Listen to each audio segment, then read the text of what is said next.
April 12, 8 a.m. In unpacking a recent shipment of books from the university, I came across an arcane work entitled The Gödel Universe. Browsing through it idly, I was surprised to discover a theory about the space-time continuum that today's theoretical physicists have either forgotten or ignored. Gödel's theory is based on a group of motions of Bianchi type 8, in which the invariant varieties for the motions are three-dimensional hypersurfaces containing null and time-like lines, i.e., the orthogonals to these hypersurfaces are space-like. However, the Gödel universe admits a four-parameter group in which the Bianchi type 8 is an invariant subgroup, thus revealing a universe both homogeneous and stationary. This stationary characteristic makes the model unsuitable for a representation of the universe as we know it. Gödel's hypothesis ends there, but I think it may apply to my own research on distortions in space. If our universe may be compared to a single sheet of paper, then with the proper bending of that sheet, any 2 points in space, no matter what the linear distance between them, may be brought into proximity, enabling instantaneous travel over distances of many light years. My theory that electricity focused through a Fresnel lens would create just such a proximity. April 30, 7 a.m. Something unexpected and quite remarkable. The storm hit after midnight and peaked shortly before 5 a.m. The lightning was frequent and directly overhead. The energy cells charged quickly to maximum capacity. At 5:25, I made some adjustments to the power modulation parameters and turned on the machine. The Fresnel lens focused the massive waves of energy passing through the device, and as I had predicted, a distortion in space occurred before the device. To my amazement, the distortion began to deform. I stared in disbelief as the anomaly I had created burst like a bubble, revealing a portal in the fabric of space. Through the portal, I caught a glimpse of a rugged land, possibly a rocky shore, as I thought I saw water in the distance. Certainly no place around here, no place I had ever seen before. After just a few moments, a sudden power surge collapsed the energy field and blew the fuses. Stunned by what I had seen, I sat in the dark, thinking and listening to the diminishing rain. Amanda's waking cry finally brought me to my senses. I do not understand what I have witnessed. The only explanation I can devise is that if indeed our universe is as a single sheet of paper, then there may be other sheets or universes layered with our own. If the portal caused the space-time continuum to fold, another universe may have been crumpled up alongside of this one. I must continue my experiments in this uncharted territory and hope for enlightenment somewhere along the way. My first task will be to modify the energy consumption so that I can control the gate and increase the time it stays open.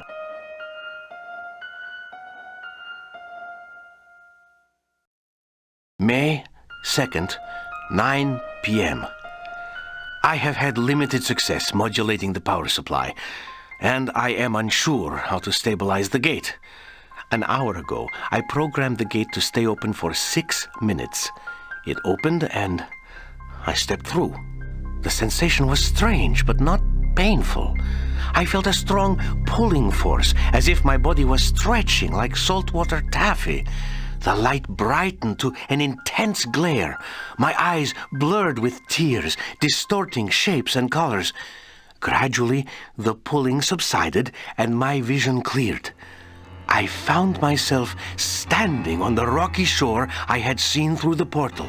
I turned and, much to my reassurance, saw the portal still open behind me. A large body of water was just visible at the foot of a narrow path. I heard the muffled roar of the surf, though I was too far away to see the waves. Bending down, I picked up a rock. It seemed solid enough. Affected by a sudden nervousness, I dropped the rock and went back through the portal. This time, the sensation was one of being pushed almost violently, and I stumbled and fell to my knees on the laboratory floor.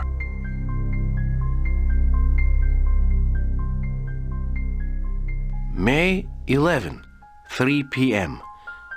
Today, I opened the gate and was about to begin modifications when a figure suddenly appeared on the other side.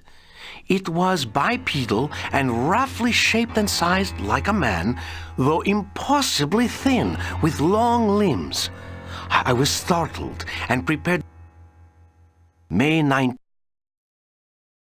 July 1st.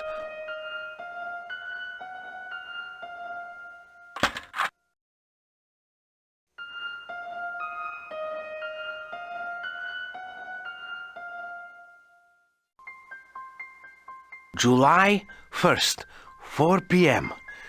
I have just returned from the other side, as on the inventor is obviously deranged.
May 25, 6 p.m. Perhaps I have been unwise in allowing the creature frequent access to my laboratory. Our mutual curiosity seemed reason enough at the time, but now I am uncertain. Since his first appearance, the creature has been waiting for me every time I activate the portal into his world. He would watch me work or study the equipment, but he never touched anything or interfered in any way. I must have become accustomed to his presence because today, after opening the gate and watching the creature cross over, I focused my attention on my work. When I looked up from the computer, he was gone. Upon examining my equipment, I discovered that a power modulation tube was missing. Although the tubes are expensive, I have several spares, so the loss is not too serious. I am concerned the creature's motivation may go beyond mere curiosity. Though his action does not necessitate curtailment of my experiments, I will restrict his access to my laboratory. May 27, 3 a.m. I have built a cage around the portal so that the creature cannot wander freely about the lab. When I opened the portal earlier this evening, he was not waiting on the other side.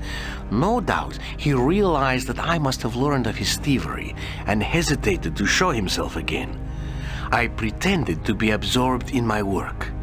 After a few minutes, I caught a peripheral glimpse of a shadow crossing the portal into the cage. I turned toward him. The creature did not appear disturbed by the cage. He crouched on his haunches and stared at me without expression. Though I felt uneasy, I forced myself back to work. The minutes passed slowly. Finally, it was time to shut off the power to the gate.